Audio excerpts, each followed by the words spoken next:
There's a number of reasons. I think that is that I think this project or this movie, I think that there's a story that's out there that is so amazing with this the Sky People, and I think that for me, all of my life, I've sat here and tried to tell the spiritual aspect, even though that this is a movie. There's a certain amount of information that's going to be in this movie, and I think it's almost bordering being a first-time storytelling. And especially how I envision this thing is that if we can tell a story that most likely could happen, and it might have even happened on the Navajo Nation, Right. but there's got to be there's all sorts of people that are out there who are looking to find out what the truths are. And I think that if we can paint a broad picture to say, hey, you know what, the Navajos / Native Americans and other tribes, they have had contact with the Sky People.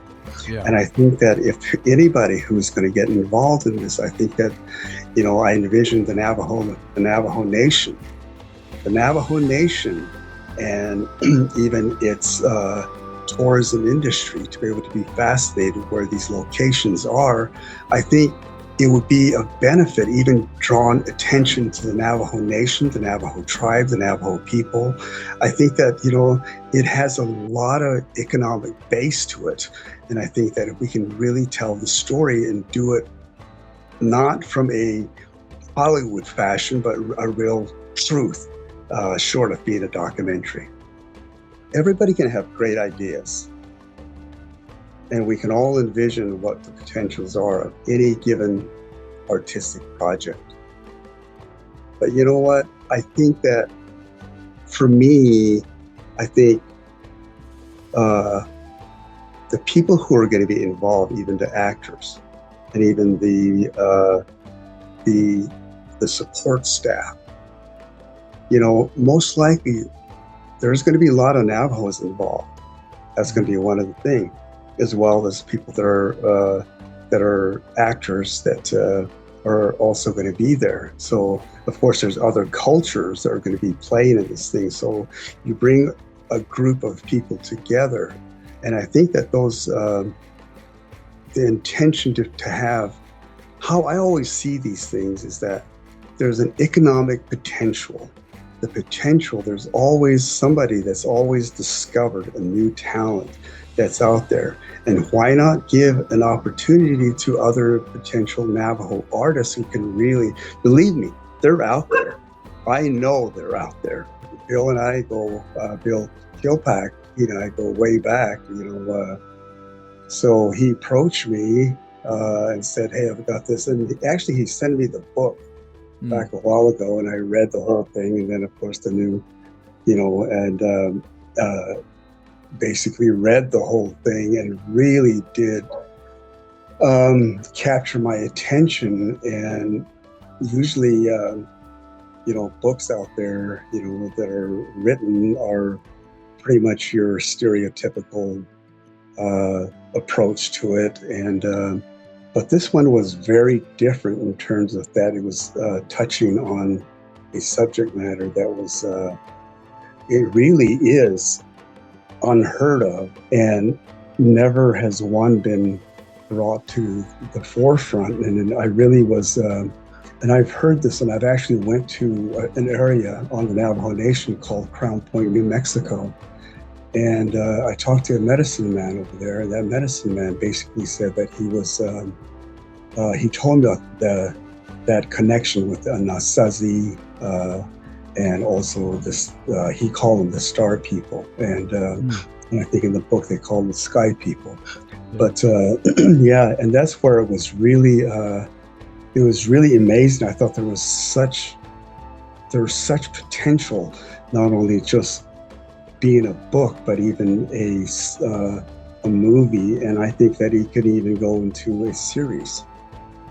personally, I've had that experience. I mean, I actually went on the Indian placement program to Salt Lake City, Utah, where I actually live off the reservation. I was raised on the reservation, and that's why it was kind of like this bridge between two worlds. It was really fascinating to me that that somebody like in the movie or that Hector basically had the same experience, and really not, even though I am fluent in Navajo, and but I pretty much lived off the reservation.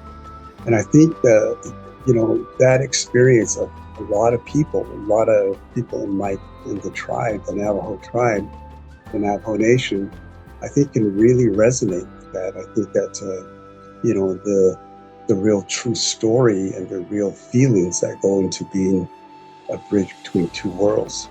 And so when I read the book, I thought, wow, what an interesting twist to this thing. But the thing is that I have seen throughout the years movies all the way back from the television series Lone Ranger and Tonto, and all the way through Dances with the Wolves, and how the evolution of this of the movie industry has gotten so much better. And for me, I've always looked at these movies and saying to myself, you know what?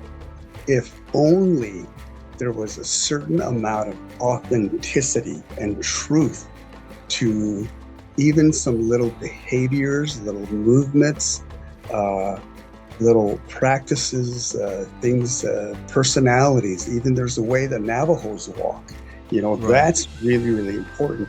There's a certain mannerism that I think that really needs to be portrayed. And when Bill came to me, he said, would you like to help us out and be an advisor on this? And so I'm coming to this project with this in mind, is that even the location where we're going to go, I want to find the perfect places where we can really showcase all the different scenery, the house, and even the homes inside the Hogan.